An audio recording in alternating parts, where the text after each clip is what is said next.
India alliance को देखते हैं सर तो एक गाना याद आता है।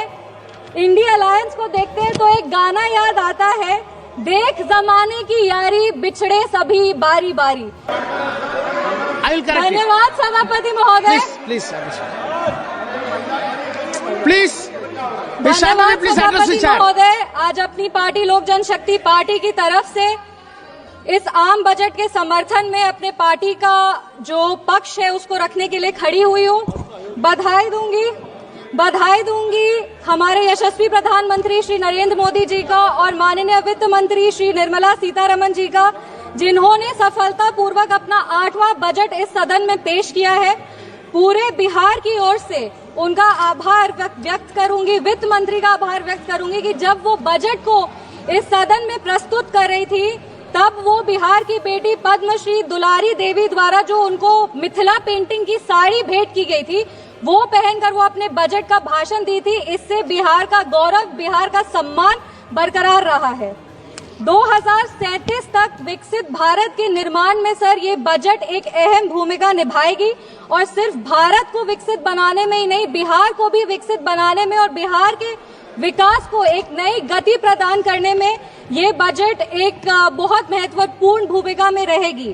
कहीं हमने पढ़ा था कि the be in the budget stands for Bihar, और ये बात सत्य है कि आज बजट का बी बिहार के लिए, क्योंकि जब विपक्ष की सरकार थी तो बीमारों का बी बिहार के लिए होता था। हमने वो लंबा सफर तय करके आज एनडीए सरकार की वजह से हम यहाँ पर खड़े हैं। पूरे विश्व को शून्य देने वाले आर्यभट्ट, जो पूरे विश्व को शून्य दिए थे, उनका जन्म बिहार में हुआ था और ये वही शून्य है जो दिल्ली विधानसभा चुनाव में कांग्रेस पार्टी को आई थी।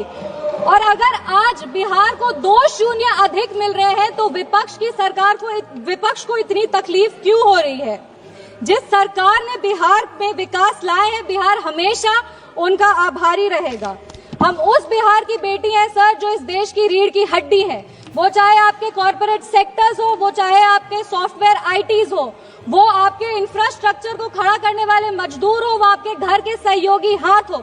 हर घर में सर एक बिहारी है, आपके घर को घर बनाने वाला आदमी बिहारी है। बिहार का उत्थान अब अडिग है और बिहार के विकास में अब कोई भी बाधा नहीं आएगी।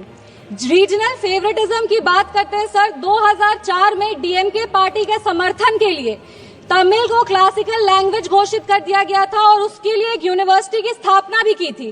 तब बिहार वासी को और बिहारियों को कोई दिक्कत नहीं था, पर आज जब बिहार को ज्यादा मिल रहा है तो विपक्ष को इतनी तकलीफ क्यों हो रही है? बिहार में आज जीडीपी का मतलब है ग्रॉस डोमेस्टिक प्रोडक्ट, बट जब विपक्ष की सरकार थी तो बिहार में जीडीपी का मतलब था गुंडागर्दी, डकैती और पॉवर्टी। हम बिहार में जमीनी स्तर पे काम करते हैं, इन लोगों ने बिहार में जमीन हड़पने के लिए काम किया है। हम दोनों में बस यही अंतर है। संविधान विरोधी कहते हैं और नेता प्रतिपक्ष भी जब राष्ट्रपति अभिभाषण के धन्यवाद प्रस्ताव में बोल रहे थे तो जितने बार उन्होंने भारत का नाम नहीं लिया था उससे ज्यादा वो चाइना के बारे में बात कर रहे थे। और ये इनका एक ट्रेडिशन रहा है कि चाइना के मॉडल से ये बहुत प्रभावित रहते। नेशनल एडवाइजरी काउंसिल भी चाइना से प्रेरणा लेकर के ही स्थापित की गई थी। हम राहुल गांधी जी को बस यही कहना चाहेंगे, राहुल गांधी जी, ज्यादा चीनी देश के लिए और सेहत के लिए, दोनों के लिए हानिकारक है। इंडिया अलायंस को देखते हैं सर तो एक गाना याद आता है। इंडिया अलायंस को देखते हैं तो एक गाना याद आता है, देख जमाने की यारी बिछड़े सभी बारी बारी। और Bihar election will be the last nail in India alliances coffin. इसके बाद इंडिया अलायंस वैसे ही इस धरती पर से विलुप्त हो जाएगा जैसे किसी समय में डायनासोर हुए थे। अगर हम बजट की बात करें तो वित्त मंत्री जी ने 50 लाख करोड़ का बजट दिया है, जिसमें 11,21,000 जो है वो कैपिटल एक्सपेंडिचर है। ये हमारे देश के निर्माण में एक अहम भूमिका निभाएगी। वित्त मंत्री जी ने अपनी भाषण की शुरुआत ही सरकार के एफर्ट्स को रेखांकित करते हुए कहा कि इस बजट का फोकस्ड ग्रोथ पे है, इंक्लूसिव डेवलपमेंट पे है, प्राइवेट सेक्टर इन्वेस्टमेंट पे है और enhancing spending power of India's riding middle class पे है।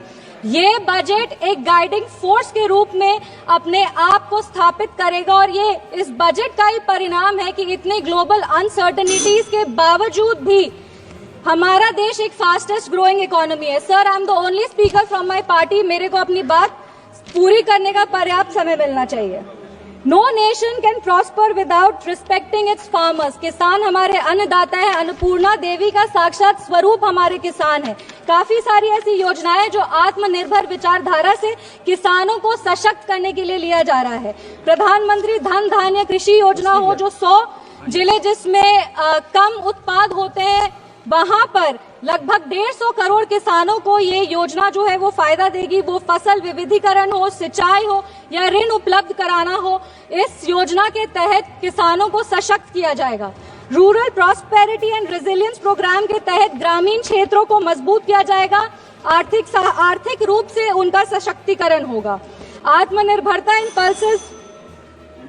Sir, I am the only speaker from my party. Sir, I have enough time, I know. Mission for आत्मनिर्भरता in pulses के तहत तूर, उड़द, मसूर दाल जैसे जो उत्पादन है उसको भी पूरा किया जाएगा। आप कम समय दे रहे, इसीलिए हम फोकस पे आते हैं। दलितों का उत्थान के लिए सरकार ने क्या काम किया। पद्मश्री आचार्य किशोर कुणाल ने अपनी किताब दलित देवो भव में लिखा था, जिस दिन समता की आधारशिला पर बनेगा सुदृढ़ वितान, धन्य होगा यह देश और संगठन हमारा होगा अत्यंत महान। जब भारत के भाल पर सुशोभित होगी जाति समता की पताका, तब मिटेगी इस देश की दारुण दुखों की राका। इसी को आधारशिला बनाते हुए, एक सेकंड सर, प्लीज, एक second sir, let me complete. इसी को अपनी आधारशिला बनाते हुए दलितों के लिए बहुत काम हुआ। उसके कुछ आंकड़े हैं जो हम पेश करना चाहेंगे। महिलाओं को अनुसूचित, जो महिलाएं अनुसूचित जाति जनजाति से आती है, उनको पहली बार ऐसी 5 लाख फर्स्ट टाइम एंटरप्रेन्योर्स होंगे जिनको 5 साल में 2 करोड़ की राशि दी जाएगी।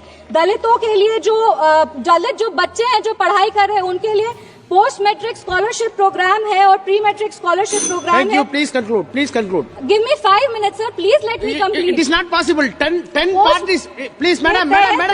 10 parties together have been allotted only 17 minutes. Already you took 7 minutes. Post matric scholarship scheme के तहत 2024 में लगभग 4.5 लाख ऐसी छात्रों को 5 करोड़ की छात्रवृत्ति वितरित की गई है और प्री मैट्रिक स्कॉलरशिप स्कीम के तहत 18 लाख छात्रों को 437 करोड़ की राशि दी गई है। सर, अनुसूचित जनजाति बिहार में लगातार जातियों को सिर्फ राजनीतिक लाभ के लिए इस्तेमाल किया गया था जब विपक्ष की सरकार थी।